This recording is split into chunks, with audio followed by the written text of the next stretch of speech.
tukwaniriza omulabi waffe ku programu yaffe eya ebifa mu bwengula. Olunaku olwaleero tulina omugenyi.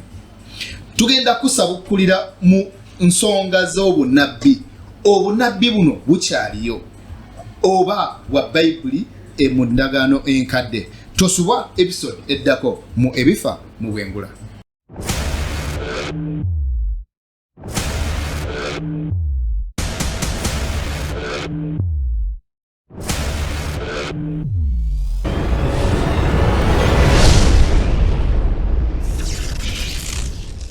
Weewaawo, tukwaniriza wiiki egenze etya? Wiiki ebadde nnungi nnyo, tulabye ebyamagero, ebadde nnungi. Olidde ku nkoko? N'ebisingawo. Nga bulijjo nze Jeff Geoffrey Tsapwe wano ku ebifa mu bwengula. Madam Hajara, abantu babuzeeko. Abalabi baffe ab'ebifa mu bwengula, mwebale okutulaba, mwebale okutweyungako buli tubeera wano, mwebale okwagala program, amanya nga bulijjo Nakadama Hajara. Abantu twabasuubiza wiiki ewedde. Tulina omugenyi.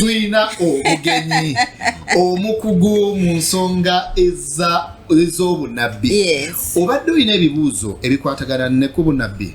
Olina by'oyagala okweyongera okumanya. Ye obunabbi buno bukuyamba butya? Bukyaliyo ekkanisa eganyirwa etya mu bunabbi? Basembere. Bayite bannaabwe. Yita munno akulewala.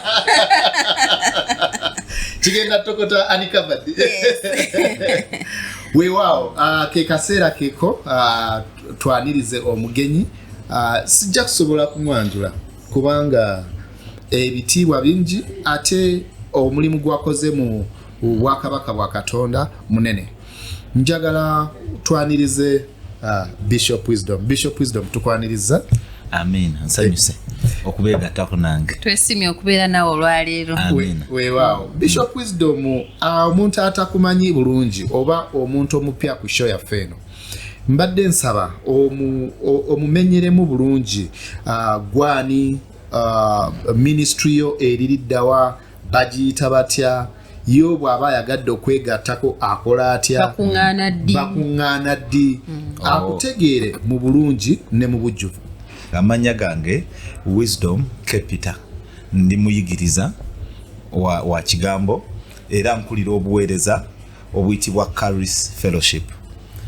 Tukuŋŋaana buli Lwakutaano mu woteeri bagiyita 4 Points by Sheraton e Kololo gye tukuŋŋaanira. Caris kyava ku ki? Lwaki Caris? Caris kigambo kya Luyonaani kitegeeza kisa. Grace ekisa. Kya luzungu nnyo. Weewaawo, tukwaniriza Bishop Wisdom. Bishop Wisdom tuzze tukugoberera era kitutwalidde kyenkana myezi ng'esatu. 3 nga tumunoonya Bishop Wisdom olwa busy schedule gy'abeera naye, nga twagala nnyo tumwanirize wano ku show eno ey'ebifa mu bwengula. Bishop Wisdom y'omu ku basajja ba Katonda betugoberedde abazze nga basomesa era nga boogedde ku bintu n'ebikola ki. Wayi musomesa. Ate musomesa. Ate omusomesa omugezi. Wise teacher. Yes. Ye omu ku basajja ba Katonda betuzze nga tugoberera. Ng'ayogera ku bintu ate nebikola ki? Ebituukirira. Ensonga y'obunabbi bwe yajja mu ddiiro, ne tugamba nti nedda. Bishop Wisdom tumufunye tutya? Naye olwa busy schedule, wuyo ali Kenya, ali mawanga balala, atambudde agenza okuweereza obwakabaka bwa Katonda. Bishop Wisdom, njagala otubikulire. Bishop Wisdom yani? Nze ndi muweereza wa Katonda nga bumanyi nti mu Bayibuli mu Befeso ayogera ku office nya. Abategenda oluganda olutuufu office gye bayite kakalabizo. Kakati ezo office ziri 5 sinnya, waliwo ey'omutume, eya nabbi, ey'omubuulizi, ey'omusumba n'ey'omusomesa oba omuyigiriza. Kati nze kakalabizo lyentuulamu ly'ery'omusomesa. Nkulaba lyentambuliramu. Amafuta agali ku bulamu bwange ga kuyigiriza eby'obwakabaka bwa Katonda. Nkulaba. Yes sir. Omusomesa tukwaniriza ku program y'obunabbi. Amen. naye kyenyinza okwongerako ekyo nti ndi musomesa akkiririza mu bunnabbi n'amaanyi g'obunnabbi oba omuzungu kyayita power of prophecy nzikiririza mu maanyi g'obunnabbi. Yes. Mbadde ndowooza nti obunnabbi kyali kya ndagaano nkadde, obunnabbi ku ssaawa eno bukyaliyo. Obunnabbi bukyaliyo. Kantandikira ne gye butandikira nti tulina gwe tuyita jjajjaffe Ibulayimu, ffenna nga abagoberezi ba Yesu gwe tuyita jjajjaffe Ibulayimu. Ibulayimu ye musajja Katonda gwe yasooka okuyita nabbi. Nkulaba. Kaakati kitukakatako ffenna nga abazzukulu be nga bwe tweyita oba ffenna abaana be okukkiririza mu buki mu bunnabbi, kubanga jjajjawo abannabbi gobeera kituufu. Okiwulidde ekyo? Naye ate era ne bwe tujja mu ndagaano enkadde empya bwe tujja mu ndagaano empya mu kitabo ky'Abefeso agamba nti Kristo bwe yayambuka mu ggulu bwe yaddayo wa kitaawe n'atulekera ebirabo bimeka bitaano byempisa amakakkalabizo oba offices, nga amakakkalabizo ago yagawa okuzimba omulimu gwe yaleka akoze eki atandise.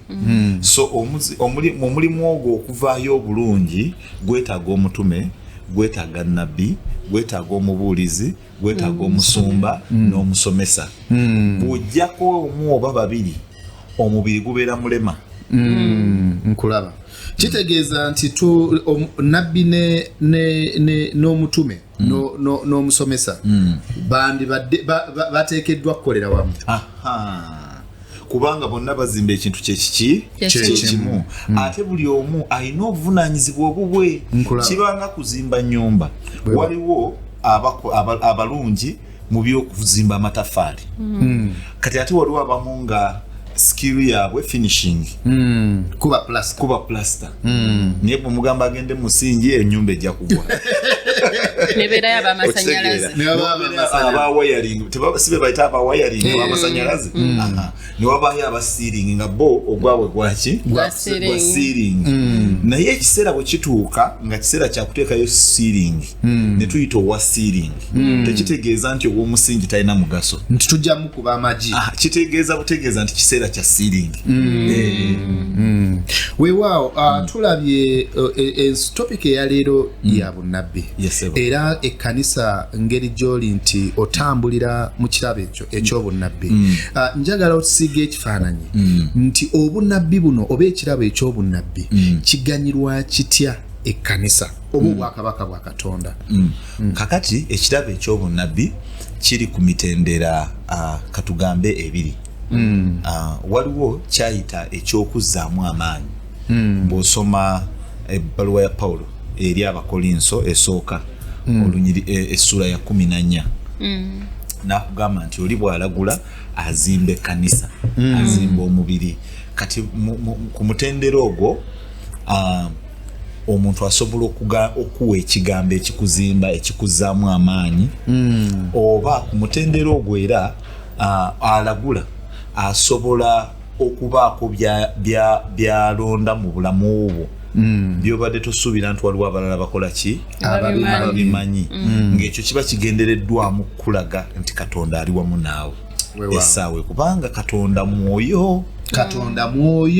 Kati omwoyo ogwo gulina okweraga. So obunnabbi bugasa butya ekkanisa kubanga bwolesa Katonda, kuba Katonda muki mwoyo. Kati obunnabbi bukola nga akabonero okwolesa okubeerawo kwa Mukama. Bwe nzija n'entandika okugyayo ebyama biwakweka n'entandika obikubuulira, Katonda yeka yakola ekyo. Kituufu. Okiwulidde? Kati aba yeeyolesezza mu buliwo nti ali wamu naawe. Mu kweyolesa okwo kina kyekikyusa mu ggwe munda, kikugolokosa, kikuzzaamu amaanyi n'omanya nti ali wamu naawe. Kati tekikoma kujjayo byayita ekirabo ekyobunnabbi, ate kigenda ne mu maaso. Ogambye kigenda emabega era ne kigenda ne mu maaso, ne kikubuulira ebigenda okubeerawo, ne kikuwa n'amagezi okumanya kikyoteekeddwa okukola okufuna ebyomu maaso ebirungi. Kati awo omukkiriza waganyulirwa ku mutendera ogwo ogw'okuzzaamu ki amaanyi. Kati waliwo omutendera guli nga gwo gutambulira ku muntu atambulira mu kakkalabizo erya office ya nabbi nkulaba kakati ekyo omutendero ogwo gwe gubamu okulagula eri amawanga nga sinaba kubula ogambye emitendera giri emeka ebiri hajja obadde naffe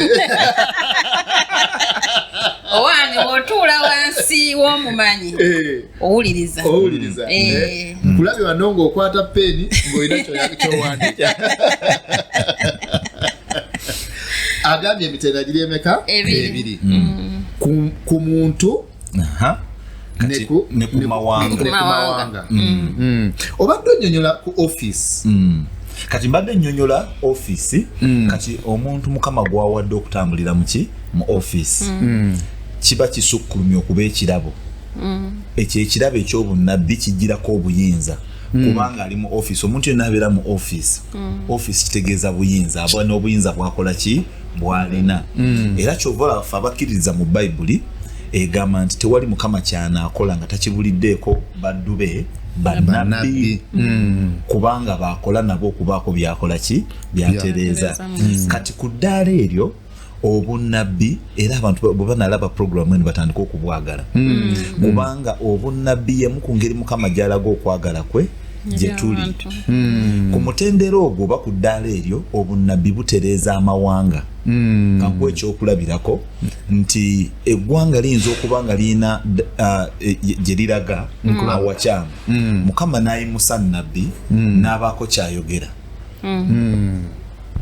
ate nnabbi abataze kubuulirira bubuulirizi ggwanga nti muve ku kino mudde ku kino nnabbi bwawe ekigambo abawadde ekigambo kya Katonda kiba n'amaanyi agakyusa eggwanga eryo ne kiza eggwanga eryo ku musingi omutuufu ne mu direction ki entuufu kati eggwanga bwe libeera mu direction ki entuufu ebintu bitambula bulungi nnyo kyova abannabbi tulina okubaagala kubanga mukama bakola ki bakozesa ku ddaala eryo okutereeza ebintu enjiri byeyinza obutatereeza nkulaba kubanga waliwo amawanga nga ne bayibuli tosobola gitwalayo nga China okiwulidde waliwo ebifo nga tosobola kutwalayo ki waliwo ebifo nga abantu babonaabona kubanga eggwanga eryo lirina direction mwe likola ki mwe litambulira kati njagala nkulage buddayo n'osoma bayibuli ebiro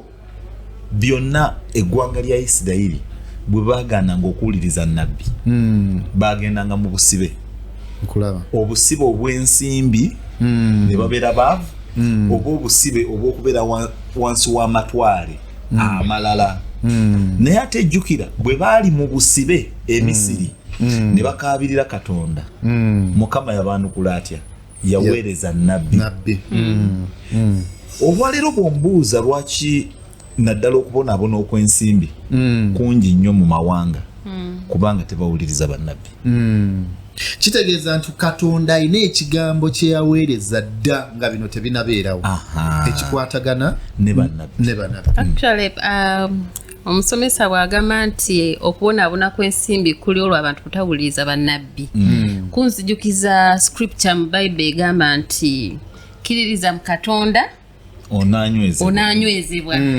kiririza ba prophets oba bannabbi be osobola okufuna obugagga omanyi kankubulyeko Jeff okimanyi nti Katonda ayagala tubeere bagagga nnyo weewa Katonda tayagalangako Katonda olaba gwe omuntu ng'oli mwavu oba okolera omwana wa gaggawale kituufu kati ate olwo Katonda omugagga kuba tugamba ffeeza ne zaabu bibye tasobola kubanga yabiyina ate gwe n'akwagaliza kola ki ate nkugambye gwe ne bw'oba ng'oli mwavu ofuba nnyo ne mukuba kwerekereza omwana wo atambulire mu buki mu bugagga kubanga omwana wo kyekitiibwa kyo omwana wo lyerinnya lyo ne bagamba abaana ba gundi baaki kati olaba ffe abantu tulowooza bwe tutyo Katonda mulooza Katonda ayagala nnyo obwavu abaavu abaagala naye obwavu takola ki tabwagala ayagala abantu bebeere baki kubanga abantu babeera abagagga mu nsi babeera abagagga awo aba yekoledde erinnya muki mu nsi ekitiibwa kye kibagala kye kigulumizibwa kubanga abaana be balina ssente beboogera eri omusajja atayagala mwana we nga yayogera tukirabe olaba ffe abantu tukyagala so emu ku nsonga era kankubulire Katonda ayagala nnyo obugagga era kyova ni gwe tuyita jjajjaffe Ibulayimu yamusanga mugagga kituufu yaita muki mugagga kati Bishop Wisdom tweyanziza ensonga eyo ekirabo kino eky'obunnabbi mu kkanisa oba mu bakkiriza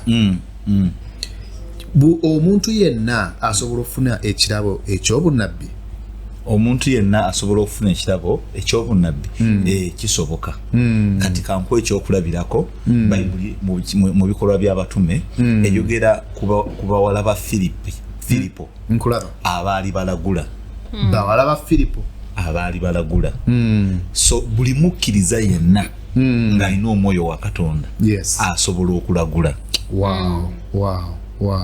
buli mukkiriza yenna ng'alina ki omwoyo wa Katonda asobola okulagula naye waliwo kati ekirabo ekitambulira muki mu office noga nti oyo official kyawulire wano buli muntu yenna asobola okuyimba nkulaba naye wowe betuyita abaki abayimbi nti bw'atandika okuyimba ogamba oyo atali muki osobola naye nga ne Jeff naye ayimba ebyuma byokka byebibuzeewo ndoza mu episode eddako batuwa ebyuma era ne mu numbers waliwo ekigambibwa nti ba elders abaali ne Moses the spirit of the Lord gwabakako ne baprofesy ne balagula weewaawo kati mbadde njagala otangaze Madam Hajara nga tetunakuddayo ewa Bishop Wisdom nti abasumba nabo balagula ekirabo kino mu kkanisa kizze tetukiwa mwaganya oba tetukiwa obuzito bwakyo njagala okusunireko abasumba balagula si basumba bokka mwattu buli omu kasita obanga okkiririza mu Yesu Kristo nga olina ekirabo kya mwoyo mutuukirivu osobola okulagula mu Acts waliwo ekigambibwa nti in the last days munaku ezisembayo mwoyo wa Mukama ajja kukka kuki ku bantu abalenzi basobola okulagula abaloota baloote abalaba visions bazirabe kitegeeza nti okulagula kuno spirit y'okulagula ekka ku buli omu era waliwo Bible wegamba nti twagale nnyo honestly desire twagale nnyo ebirabo naye okusinga twagale okukola ki okulagula kiteyagamba nti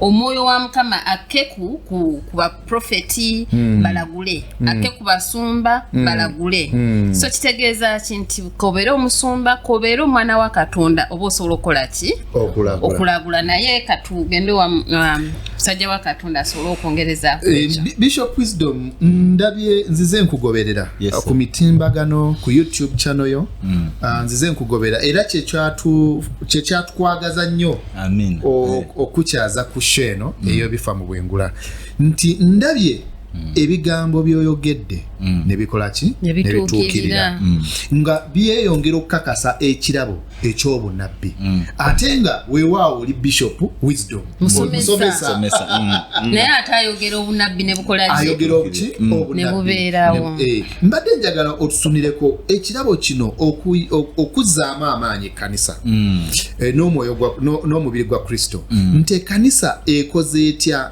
okuzuukusa ekirabo eky'obunnabbi nga bw'okoze eki bw'ozotambula weewaawo n'otuwaako ne examples ezimu kakati webale nnyo ekyo kyoleese nja kuzimbira ku kyayogedde nti mu biro bya Musa era nga ndeeta ekintu ekyo njagala mbuze abatulaba ekibuuzo wandyagadde okumanya ekinaabeerawo enkya singa obadde omanye ekinaabeerawo enkya tekyandikuyambye okukyusa engeri gy'okola ki gye weeteekerateekera engeri gy'onooyingiramu ddi enkya gw'omusuubuzi singa mbadde nsobola okukubulira olwaleero nti enkya ddoola eneegwa tekikuyamba kituufu kati obwo bwe bunnabbi nti osobola otegeera ekigenda okujja okubaawo neweetegeka nga bukyali kyetera okugamba nti toyuzaamu ki baluwa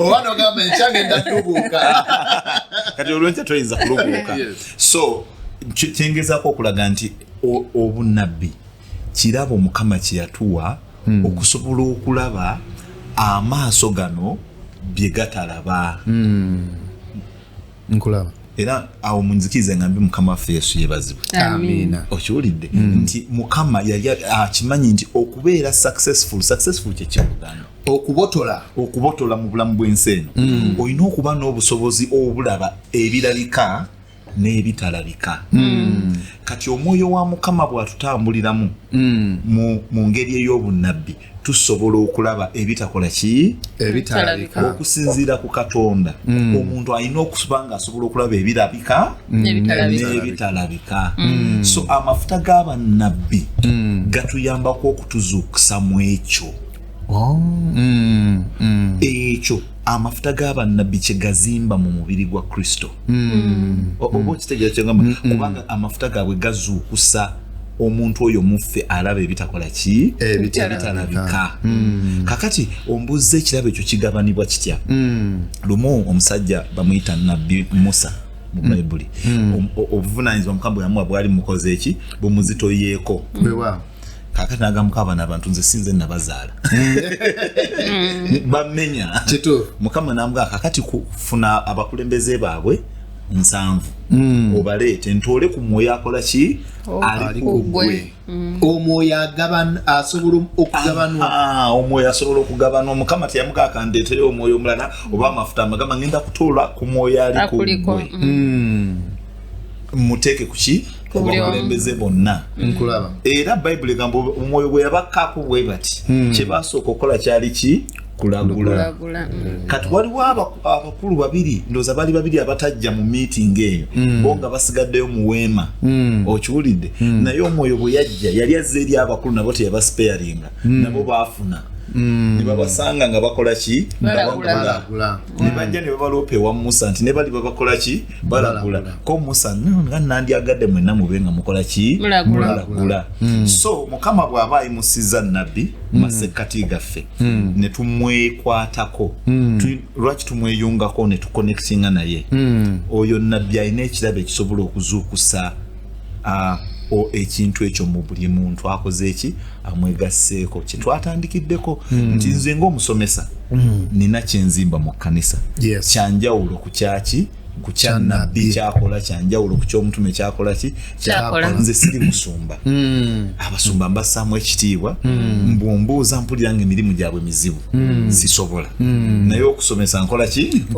nsobola naye abo bayinza okulaba kati okusomesa nga kuzibu naye nze kyekirabo Mukama kyakoze eki so kati amaanyi ago bwe tuconnectinga ne bannabbi kati obusobozi obulaba ebitalabika bugolokoka mu ki muffe kubanga omwana wa Katonda w'endagaano empya alina okuba nga asobola okulaba ebigenda okubaawo ebirabika n'ebitakola ki n'ebitalabika kati omuntu asobola okulaba ebitalabika aba muwanguzi n'okukola ki n'okukirawo kubanga olunaku lugenda otutuuka enkya nga ye amanyi nti wano enkuba egenda tonnya ate lwaki ngenda naki era kyova olaba ffe abatambulira mu kirabo ekyo tuba bagagga tetukikweka kubanga omanya ate tugezaako tweyanziza nnyo omukisa guno okwogera ku bintu nga bino abantu bamanye nti obunnabbi Mukama yabuteekawo kubanga abaagala yagala bagaggawaza yagala babeere buki bulungi yemu ku ngeri Mukama gy'ayolekisa okwagala kwe eri abantu Bishop Wisdom njagala osiga ekifaananyi nga tumaliriza walinga tolagula ndowooza nedda saazaalibwanga nabbi tewazaalibwanga era saayitibwanga nabbi naye ova otya njagala tuyambe omusumba ali eyo oba omusomesa oba omuweereza wa Katonda yenna okuganyulwa mu kirabo kino okulosinga otya okuba nti wali tolaba mu nsi ya mwoyo ebigenda okubeerawo kati obiraba ate otuweeyo olina obunabbi bw'oyogeddeko ne butuukirira webale nnyo kati ffe tuli baana bandagaano mpya so nze ebintu bibiri bye nalabirako ekimu yakyogeddeko kirala nenkizimbirako nti bana Bible egamba mu ebbaluwa ya Pawulo eri Abakolinso sura ya 14 n'agamba nti munoonye mufube nnyo okukula mu birabo eby'omwoyo naye okusinga ekyobunabbi yali baluwa ya Paulo eri abakkiriza si baweereza naye Bible nga buli mukkiriza anyigirize nnyo okulaba nti asobola okulagula asobola okulaba julidde kati ekyo nakyagala nnyo naye nensoma nekiri ekya Musa nti bano bwe beekwata ku Musa ne bakola ki ne batandika okulagula nti waliwo omusajja baali bamuyita Elisa teyali nabbi yali mutabani wa mulimi naye bwe yeeyunga ku nabbi Eriya n'afuuka omulabi oba okiwulidde kati nze ebyo byebyangamba nina okufunayo nabbi gwenkola ki gwekwatako nange nsobola okukola ki okulaba kubanga Mukama yatonda eggulu n'ensi bwaga nti weetaaga okulaba kikulu nnyo okuteeka obudde kuyiga okukola ki okulaba awo kakati we nensanga nabbi wa Katonda bamuyita Prophet Elvis mu ggwanga lino Prophet Elvis mbonye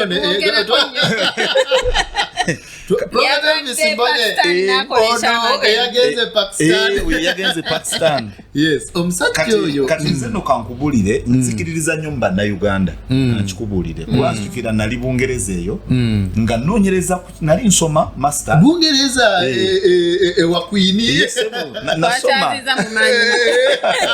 nali nsoma ate nga nsoma bya science ebyo kati nga noonyereza ku kirabo ekyo n'abakitambuliramu kati waliwo nabbi mu America bali bamuyita Jordan Manasseh ne mulaba nga atambula ne Ben Hinn crusades ezimu ninga alagula ninti yaningamba gumanyi oti ebintu ebigenda muki ngolwa ne Ben Hinn naye akoze eki atidde kati video nenziteeka ku autoplay ku YouTube neziplaying nendo okulaba yerese eriko omusajja bamuyita Prophet Elvis Mbonyi ate ali Kampala akola bye nalabye oli akola ki naffe Kampala waliwo naye bwe bajja eri nze kale ekyo Mukama yakinteeka mu nzikiririza nnyo mu birabo byatuwadde wano mu ggwanga lyaffe nze era kizibu okunsanga ndaba omupiira gw'ebweru eyo ndabika ndi patriotic nnyo nzikiririza nnyo mu birabo ebiri mu Bannayuganda n'abaddugavu so nenzija netegereza so bwe nakomawo okusoma nga nkomyewo okuva e Bulaaya nentandika obuweereza nenconnecting munnange bwe kityo nange nentandika okukola ki okulaba nemanya nti ekisa ekiri ku bulamu bwe nange kati kyatula ku ki omwoyo oli owa Musa yatuula nange ku ki ku bulamu tegeza Prophet naye omwoyo yamuliko yajja n'akutuulako yegabanya kwegamba gwe kasita oconnectinga naye era njagala okubulira omusumba just nga kibuuzo ng'osumba ekkanisa eyo singa obadde olina ekirabo ebigenda okubeerawo enkya olowooza obuweereza tebwandyanguye bwandikyuse nnyo kubanga ebintu oba omanye ekigenda okubaawo osobola okutulawo n'osaba n'olaba n'abantu n'obabulira ekyokukola n'obanga mu biro omanyi kyolina okukola